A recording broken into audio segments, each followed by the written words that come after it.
안녕하세요. 오늘은 Q&A를 해보려고 해요.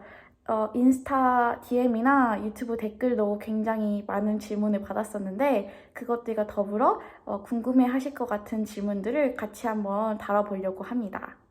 크게 세 분야에 대해서 오늘 얘기를 해볼 건데 첫 번째는 캔버라 대학교 간호학과에 대해서 얘기할 거고 두 번째는 캔버라 대학교에 대해서 얘기를 해볼 거고 마지막 세 번째로는 캔버라에 대해서 얘기를 해보려고 합니다. 첫 번째 분야부터 얘기를 해보겠습니다. 가장 많이 질문을 주셨던 게 수업 방식에 대한 얘기예요. 제가 한국과 비교를 하자면 한국 대학교를 다니진 않았지만 들은 바로는 한국은 약간 1부터 100까지 알려주는 느낌이라고 들었어요. 예를 들면 뭐 기본 간호학은 뭐뭐다 이렇게 가르쳐 주지만 호주 캔버라 대학교는 그렇지 않습니다. 캔버라 대학교의 경우 렉처를 온라인으로 미리 올려주는데 그 렉처를 숙지하고 튜토리얼 시간에 와서 약간 토론 형식의 약간 수업 방식이라고 설명드리면 가장 좋을 것 같아요. 가장 대표적인 예로 이제 아나토미 앤 피지올로지 해부학 수업이 있는데 그거는 이제 렉처를 충분히 숙지를 하셔야 튜토리얼 시간에 가서는 약간 학생들끼리 좀 그룹을 지어서 막 퀴즈를 푸는 형식으로 진행이 되어요. 그래서 공부를 하지 않으면 그 시간에 약간 아무것도 얻는 게 없어요. 그렇기 때문에 꼭 공부를 해서 그 수업을 가시는 걸 추천드려요. 약간 호주 수업 방식은 얻는다기보다는 좀 리마인드 시키는 개념인 것 같아요. 약간 자기의 지식을 리마인드 시킨다라는 약간 마음가짐으로 수업을 가시면 더 좋을 것 같습니다. 두 번째는 공부의 난이도에 대해서 굉장히 많이 질문을 해주셨는데 이거는 정말 지극히 개인적인 입장으로서 걱정하실 만큼 어렵지는 않은 것 같습니다. 이제 많이 질문을 해주시는 게 해부학 공부를 미리 해가야 할까요? 라고 많이들 질문을 하시는데 저는 공부를 굳이 안 하고 그냥 학기 시작하고 공부를 하셔도 충분하다고 생각이 듭니다. 그리고 이제 뭐 에세이를 한 번도 안 써봐서 어려울 것 같아요 하시는 분들도 많은데 그 학교 도서관에 에스크 어드바이서라고 굉장히 공부 잘하는 애들이 있어요. 이제 걔네한테 가셔서 나 에세이 처음 써보는데 혹시 그 좀 가르쳐 줄 수 있냐? 아니면 과제에서 이런 부분이 약간 이해가 안 되는데 같이 좀 봐줄 수 있냐? 하면 정말 친절하게 봐줍니다. 세 번째는 영어 난이도예요. 일단 저는 그 어렸을 적에 필리핀에서 2년 동안 좀 살다 왔었어요. 그래서 기본적으로 영어는 좀 들리는 편입니다. 그래서 저는 약간 학교에서 선생님들이 막 엄청 빠르게 말씀을 하시지 않아요. 그래서 웬만하면 다 알아들었던 것 같습니다. 네 번째는 과제 형태에 대해서 많이 질문을 주셨는데 일단 과제는 에세이 쓰는 과제가 굉장히 많습니다. 그래서 이제 에세이는 근데 쓰다 보면 또 늘어요. 그래서 점점 익숙해지는 자기의 모습을 보게 될 겁니다. 그리고 이제 케어 플랜을 하는 쓰는 약간 과제가 많은데 그거는 또 약간 과제 약간 크라이테리아 맞게 잘 쓰면 그렇게 어렵지는 않습니다. 그리고 이제 exam을 보는데 시험을 보는데 시험 유형으로는 오픈북 시험도 있고 아니면 오픈북이 아닌 시험도 있고 그리고 학교에서 학교 컴퓨터로 보는 시험도 있고 아니면 자신의 노트북에 뭐 카메라를 설치해서 그걸로 이제 시험을 보는 유형도 있습니다. 다섯 번째는 팀 과제가 많은지 일단 간호학과 특성상 팀 과제는 진짜 없는 편이에요. 그래서 이제 팀 과제를 싫어하시는 분들은 좋은 소식일 것 같아요.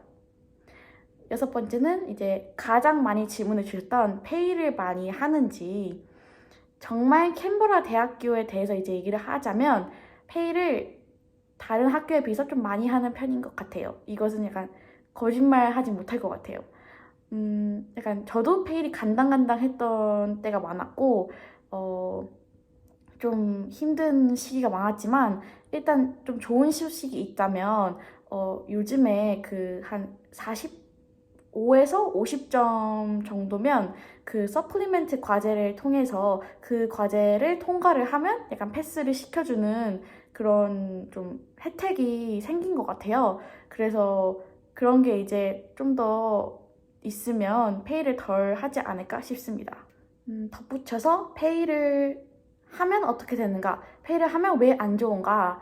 일단은 페이를 하면 뭐 다시 들어야 합니다. 그 과목을. 하지만 그 과목이 다음 학기에 바로 있는 게 아니에요. 어떤 과목들은 무조건 1학기에 열리는 과목도 있고 무조건 2학기에 열리는 과목이 있어요. 그 말인즉슨 그 과목을 듣기 위해서 1년을 기다려야 합니다. 그래서 자신의 학업 기간도 1년이 늘어나는 거죠. 그래서 페이를 하면 안 좋은 게 페이를 하면 할수록 그 이제 3년인 코스가 4년이 되고 5년이 될 수도 있다는 겁니다. 그래서 최대한 페이를 피하시는 게 좋습니다. 8번째는 실습에 관한 얘기예요. 실습은 언제 가는지. 일단 실습은 학기가 끝나고 가는 경우도 있고 아니면 학기 중간에 가는 경우도 있어요. 이거는 이제 매년 달라지고 이제 매년 초에 그 1년치 스케줄이 쫙 나와요. 그래서 이제 미리 계획을 하실 수 있습니다. 9번째는 실습은 어떤가, 뭘 배우는가. 실습은 이제 몇 번 가지만 매번 항상 처음에는 떨리고 두려워요. 하지만 하면 할수록 익숙해져 있는 자신을 발견할 거예요. 뭘 배우는가는 이제 학년마다 할 수 있는 게 되게 달라지는데 스콥이라고 하거든요. 그래서 학년마다 이제 스콥이 이제 점점 늘어나는데 뭐 1학년 때는 바이탈 사인만 재고 뭐 2학년 때는 약도 주고 주사도 놓을 수 있고 3학년 때는 약간 환자를 뭐 3, 4명까지 보고 약간 이런 것들을 좀 합니다. 10번째는 뭘 준비해 가야 좋은가? 제가 추천드리는 거는 일단 일단 이만한 약간 노트를 추천드려요. 포켓에 들어갈 수 있는. 이제 거기다가 뭐 배운 것들을 좀 기록하거나 아니면 뭐 바이탈 사인을 기록하거나 약간 유용하게 쓸 수 있어서 무조건 그거는 챙겨가시는 걸 추천드려요. 그리고 펜을 무조건 챙겨가야 합니다.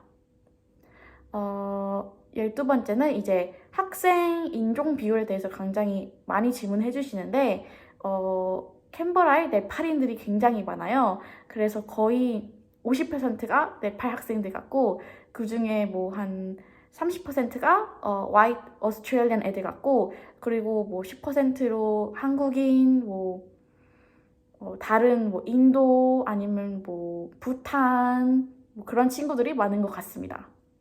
중국 학생들은 생각보다 별로 없어요. 13번째로는 이제 에이지케어 잡을 간호학생으로서 잘 구할 수 있는지 일단은 생각보다 막 잘 구해지진 않아요. 이것도 정말 자기가 약간 발품 팔아서 이곳저곳 에이지케어를 다녀서 약간 레주메 돌리고 하면 구할 수 있지 막 지원하자마자 약간 된다 약간 그런 거는 별로 없는 것 같아요.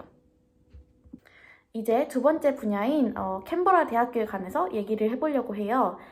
첫 번째 질문으로는 학교 이벤트가 많은가 질문을 많이 해주셨는데 학교 이벤트는 일단은 5위 때 그 오리엔테이션 위크 때 2주 동안인가 굉장히 많은 이벤트를 해요. 그때 뭐 친구 사귀는 뭐 스피드 프렌딩 뭐 그런 거나 아니면 좀 친구 사귀기 좋은 이벤트를 많이 하기 때문에 그때 친구들을 많이 사귀시는 게 좋을 것 같아요. 그리고 중간중간에 뭐 프리 디너도 주고 뭐 프리 뭐 모모 데이 이러면서 뭐 음식도 막 나눠줄 때도 있어요. 이제 그런 것들을 많이 이용하시면 좋을 것 같아요. 그리고 학교 이제 학기 거의 끝날 때쯤에 뭐 스트레스 프리 위크라고 뭐 일주일 동안 뭐 강아지들도 와서 뭐 테라피 뭐 하고 그리고 음식도 막 나눠주고 약간 그런 이벤트를 좀 하는 것 같아요. 두 번째는 친구 사귀는 법에 대해서 되게 많이 질문을 해주셨는데, 이거는, 저도 약간 친구가 많이 없어서 이제 저의 친구 얘기를 좀 하자면, 제 친구는 축구 동아리를 해요. 근데 축구 동아리 특성상 굉장히 막 Y 친구들도 많고, 되게 다들 되게 인터랙티브해요. 그래서 그런 축구 동아리 아니면 뭐 러닝 동아리 이런 것들을 좀 드시는 거를 추천드려요.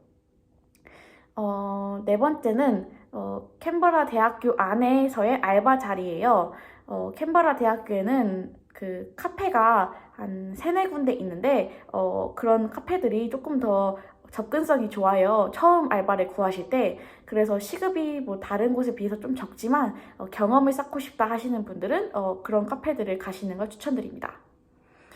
그리고 이제 학교 내에서 뭐 학교 활동 그 알바도 좀 있어요. 뭐 UCX라고 있는데 걔네들이 뭐 푸드팬트리나 뭐 행사할 때 좀 스태프란 말이에요. 그래서 그런 잡들도 약간 간간이 있으니까 좀 그런 거 신청하시는 걸 추천드립니다.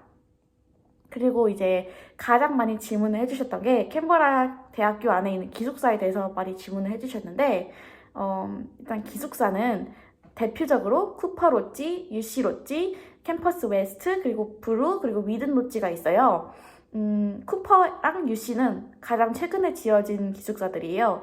가장 비싸기도 하고 1인실이 있습니다. 1인실이 주에 295불이고 뭐 5인실도 있는데 1인실과 5인실 가격 차이가 정말 많이 나지 않기 때문에 1인실을 추천드립니다. 그치만 많이 좀 치열한 것 같아요. 그래서 그런 것들은 좀 빨리 지원을 하시는 걸 추천드립니다. 그리고 세 번째로 캠퍼스 웨스트라는 곳이 있는데 그거는 5인실인가 4인실인가 해요. 그거는 조금 더 노후화 됐지만 그나마 다른 곳들 이제 뭐 브루나 위든보다는 좀 퀄리티가 좋은 것 같아요. 그래서 뭐 선택지가 없으시다면 캠퍼스 웨스트에서 먼저 사시고 그 다음에 이제 UC나 쿠퍼로 이주하시는 걸 추천드려요. 세 번째 이제 브루라고 있는데 그거는 12인실 기숙사예요. 이거는 이제 가격이 제일 싼 기숙사입니다. 당연하겠지만. 하지만 저는 이 기숙사는 절대 추천드리지 않아요. 일단은 12인실인데 화장실이 2개인가 밖에 없습니다. 그렇기 때문에 또 관리를 잘 안 해요. 그래서 좀 비위가 약하신 분들은 많이 힘드실 것 같고 뭐 주방도 뭐 알다시피 굉장히 좀 더럽다고 들었습니다. 그리고 이제 방도 좀 노후화 되었기 때문에 좀 벌레에 취약하신 분들은 별로 추천드리지 않습니다. 그리고 이제 마지막으로 위든로지라고 캠퍼스 밖에 있는 기숙사가 있어요. 근데 이거는 진짜 추천드리지 않는 기숙사예요. 왜냐면 창문이 없습니다. 일단 창문이 없어서 환기를 시킬 수 없을 뿐더러 이제 굉장히 뭐 먼지도 많고 하기 때문에 이제 그런 거에 취약하신 분들은 절대 추천드리지 않고 일단 이 기숙사 자체를 굉장히 추천드리지 않아요. 그리고 이제 알아두셔야 될 게 기숙사들에는 에어컨이 없어요. 그래서 여름에는 정말 덥지만 뭐 도서관이나 뭐 다른 곳에 에어컨이 있기 때문에 이제 그런 해결 방안을 점점 찾아가실 겁니다. 그리고 이제 6번째로 기숙사 값에 대해서 굉장히 많이 질문해 주셨는데 이거는 그 유니로직 그 홈페이지에 가면 값이 다 나와 있어요. 쿠퍼 UC 제가 살았던 쿠퍼 기준으로 말씀해 드리면 일단은 제가 처음에 들어갔을 때는 275불이었는데 이제 값이 올랐어요. 295불로. 알다시피 값이 이제 매년 아니면 뭐 1년 반에 한 번씩 오릅니다. 그래서 그거를 유의하셔야 될 것 같아요. 이제 마지막으로 캔버라에 관해서 얘기를 해볼 겁니다. 첫 번째 질문은 이제 캔버라의 분위기가 어떤가? 정말 하나로 말씀드리자면 경기도 같은 느낌입니다. 산 많고 조용하고 주택단지 많고 아파트 많고 그리고 쾌적하고 사람 별로 없고 되게 공원이란 거 조성 잘 돼 있고 뭐 호수도 큰 거 2개나 있고 굉장히 약간 조용하고 평안한 곳이라고 보시면 됩니다. 저는 개인적으로 시드니보다 캔버라를 더 선호해요. 왜냐면 이제 시드니는 막 사람도 시티 가면 너무 많고 막 엄청 복잡한데 캔버라는 시티 가셔도 사람이 많지 않습니다. 두 번째는 대중교통에 관해서 많이 질문을 주셨는데 대중교통은 솔직히 말해서 엄청 활성화되어 있는 편은 아닌 것 같아요. 차로 20분 거리, 버스로 1시간 반이라고 생각하시면 돼요. 되게 남쪽이나 북쪽이나 버스가 되게 자주 안 오고 그리고 많이 환승을 해야 돼요. 그래서 이제 좀 불편함이 있긴 한데 그래도 저는 차 없이 한 2년 동안 잘 다녔습니다. 그치만 차만 있으면 끝에서 끝까지 30분밖에 안 걸려요. 그렇기 때문에 이제 일을 가거나 실습을 갈 때 캔버라 아니라면 진짜 2, 30분 내에 뭐든지 다 갈 수 있습니다. 그리고 가장 좋은 점이 차 막히는 게 없어요. 그래서 정말 그런 점이 정말 장점이고, 그리고 도로도 넓고 차도 별로 없기 때문에 초보 운전자분들이 많이 어려움을 느끼시지 않을 것 같아요. 세 번째는 이제 캔버라 내에 일자리가 많은가. 캔버라는 솔직히 되게 작은 동네예요. 그렇기 때문에 정말 시드니나 멜번처럼 대도시처럼 일자리가 쉽게 구해지지는 않는 편인 것 같아요. 하지만 뭐 알다시피 이제 많이 다니고 많이 레주메 돌리고 하면 저는 하나쯤은 구해지지 않을까 싶습니다. 그리고 이제 네 번째는 렌트를 어디서 많이 구하는지 물어보시는데 rent.com이라는 앱이나 아니면 allhomes라는 앱을 까시면 되게 잘 되어 있습니다. 막 지역마다 설정할 수 있고, 그리고 뭐 금액대 설정할 수 있고, 뭐 투배든지 원배든지 설정할 수 있기 때문에 그 앱을 굉장히 추천드립니다. 한 번에 인스펙션을 보고 이제 집을 얻을 거란 생각은 절대 하시면 안 되고, 정말 여러 군데 많이 다니시고 정말 많이 어플라이를 하셔야 돼요. 생각보다 이제 처음 집을 구하는 사람들한테 렌트를 많이 안 내주기 때문에 되게 많이 돌아다니셔야 합니다. 여섯 번째는 날씨예요. 날씨는 굉장히 좋아요. 캔버라는 맑은 날이 저는 굉장히 많은 것 같아요. 그리고 습하지가 않습니다. 여름에 정말 덥긴 한데 막 여름이 진짜 여름은 없는 느낌이에요. 막 낮에는 엄청 더운데 밤에는 막 춥고 되게 일교차가 좀 커요. 그래서 감기가 좀 쉽게 걸릴 수 있긴 한데 막 엄청 여름 분위기는 없기 때문에 뭐 여름을 막 싫어하시는 분들한테는 좋은 것 같아요. 그리고 이제 캔버라가 건조하고 뭐 꽃가루가 많아서인지 모르겠는데 헤이 피버가 굉장히 심해요. 뭐 예를 들면 비염이 없으신 분들도 와서 약간 비염이 생기고 막 피부가 막 뭐 올라오고 약간 그런 경우도 있긴 한데, 뭐 헤이 피버 약들도 굉장히 잘 있기 때문에 그런 거 알러지 약 잘 드시면 괜찮을 것 같아요. 저는 헤이 피버가 없습니다, 일단. 그리고 이제 마지막으로 인종차별에 대해서 많이 질문을 주셨는데 캔버라에서 인종차별은 정말 드문 경우인 것 같아요. 왜냐면 캔버라 자체가 정부 약간 거버먼트에서 일하시는 분들이 굉장히 많아요. 그만큼 제일 에듀케이티드 된 도시라고 생각을 합니다, 저는.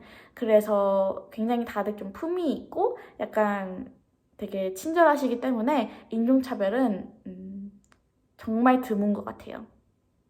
이렇게 제가 Q&A를 좀 해봤는데, 여기서 더 궁금하신 게 있거나, 아니면 저한테 질문할 게 있으시면, 뭐 유튜브 댓글을 달아주시거나, 아니면 DM을 주시면 제가 친절하게 답변을 해드리고, 그리고 이제 또 뭐 기회가 된다면 Q&A 2탄을 한번 찍어보도록 하겠습니다. 궁금하신 거 있으면 유튜브 댓글에 꼭 써주세요. 감사합니다.